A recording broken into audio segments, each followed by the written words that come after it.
here's the thing. Now, I have been having this conundrum for years now. Well, I slowly noticed it, and I feel like I've been fading away. I've been like drifting away because I feel like I'm not like with my old self as the way as I was back in the days. That I was really spontaneous when it comes to having a conversation with friends.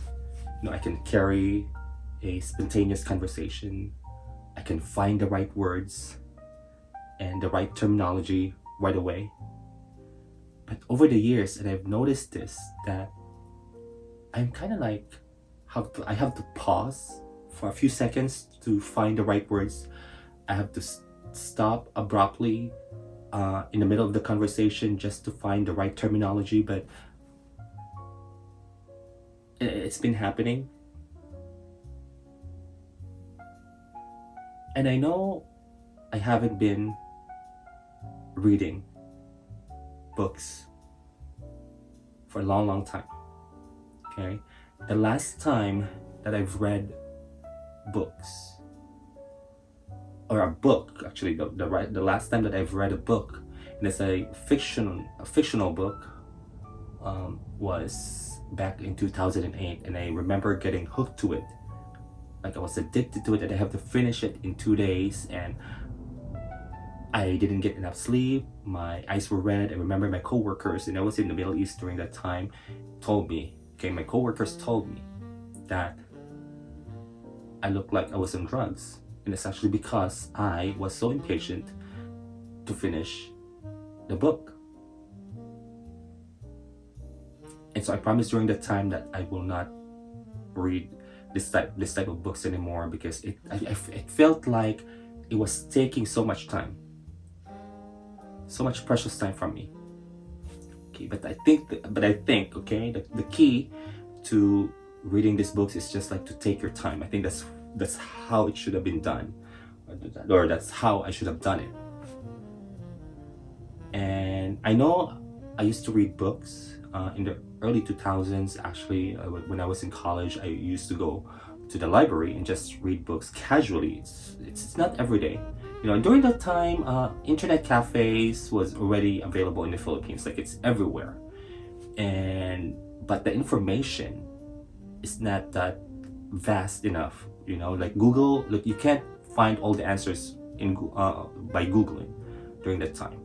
So books were still very, very significant and essential to gaining knowledge. And when I was in college as well, like, you're basically forced to read books, because your professor will eventually tell you guys, like, hey, I want you to do some research about this, and then there's like a very specific book that I want you to decipher or something like that. So yeah, that was during that time. And I know I was really spontaneous with conversation, with public speaking and stuff like that. That was back in the days. But I noticed, okay, that after life, the reality of life basically like caught up in my timeline later in life, was that I wasn't reading that much. I don't read the newspaper. I don't read books at all. I do have like coffee table books here, but it's just basically all about like glancing and visuals. But I don't really go to the details of those coffee table books. And so, yeah, later in life, I noticed that, like, wait, I'm kind of like fading away. I am not as I used to be. I am not spontaneous anymore when it comes to conversation. I can't find the right words to say. I pause a lot. I stop a conversation abruptly just to find the right terminology. And so now I just know I have to deal with it, or like, not to deal with it, but like, there might be some sort of a fix, and I know I will have to go back to books. I'm kind of like into social media and stuff like that, and it's just, I feel like it's making me more Dumber and Dumber. And so the reason I wasn't actually in my Instagram account for a while now, because I feel like it's the culprit. I feel like this, like too much social media and too much YouTube and stuff like that is just making my brain shrink. And I'm not banking enough information or knowledge in my brain. And so I said, like, you know what? I consider myself a non-reader, but I just know I have to read books again.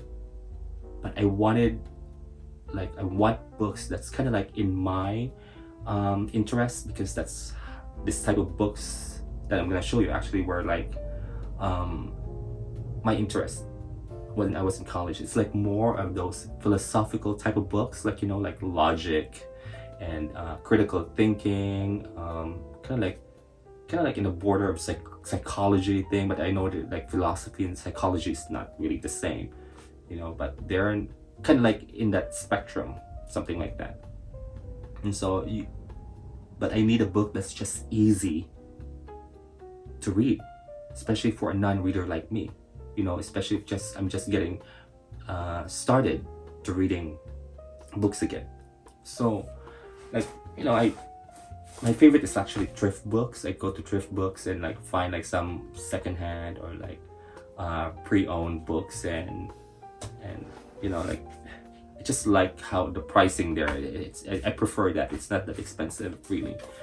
So it's like I got this Psycho Cybernetics. Honestly, like, I know it's an old book. It feels intimidating. It sounds intimidating, Psycho Cybernetics, but not really. It's an easy read.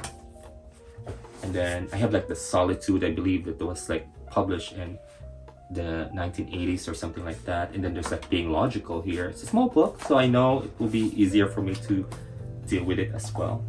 But my favorite is actually this one. I'm not gonna tell you all the details, but this is my favorite, The Art of Thinking Clearly, because it's kind of thick in a way, but it's not too big as well. It's not too small. But each chapter, okay, like, it's not a continuation of the last chapter. It's like each chapter has like different story to tell. It's not really a story, but there are some stories, you know. But it's just that it's easier for me to finish at least one chapter at a time, but I don't have to like force myself to read the second chapter, because it's not a continuation of the first one, you know. It's not like a fictional book where you have to read everything to know the ending. It's not like each chapter, once it's done, it's short, and you'll be satisfied, and then you can just move on with your day and just read the second chapter tomorrow, after tomorrow, or next week. It's really up to you, but it's an easy read. But I feel like it's really helping me in banking more knowledge into my brain, instead of just my brain shrinking. You know, I really, really like this book, and I don't know when it was published, and it says international bestseller, but I don't know, you know, like, I've seen like lots of books that says international bestseller or New York Times best whatever, but I don't know what's the real deal. But I'm telling you, this is the real deal here. If you are just starting to read books again, or like reintroducing yourself to the world of books, I really think this will be the best option out there. Yeah, but the point of this conversation right now is not really to recommend books or anything. I'm just wanted to get it out there, you know, like, am I the only one who's having this conundrum, this problem?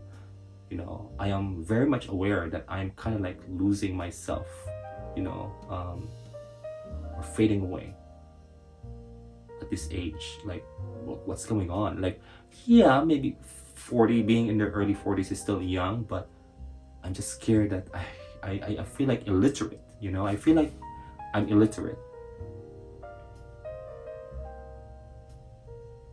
despite the fact that I used to be not like this. So yeah, and I feel like this will be the answer. The books, I think they're the answer. Instead of just going to your social media, like I'm still like trying to detach myself from social medias, and it's hard, but I wanted to start drowning myself with books, really. So yeah, I know this will be there's like this can be like a longer conversation, you know, but I just wanted to point out at least one problem here, which is like not like losing those knowledge, and it seems like it's not coming back because I'm not doing anything about it. And I feel like the only thing that I can do to fix it is just reintroducing myself with new informations, or like even old information. It doesn't matter, as long as I keep reading, then I'll be okay, you know. Well, I know I might be like everywhere in this video, but I feel like I'm doing the right thing.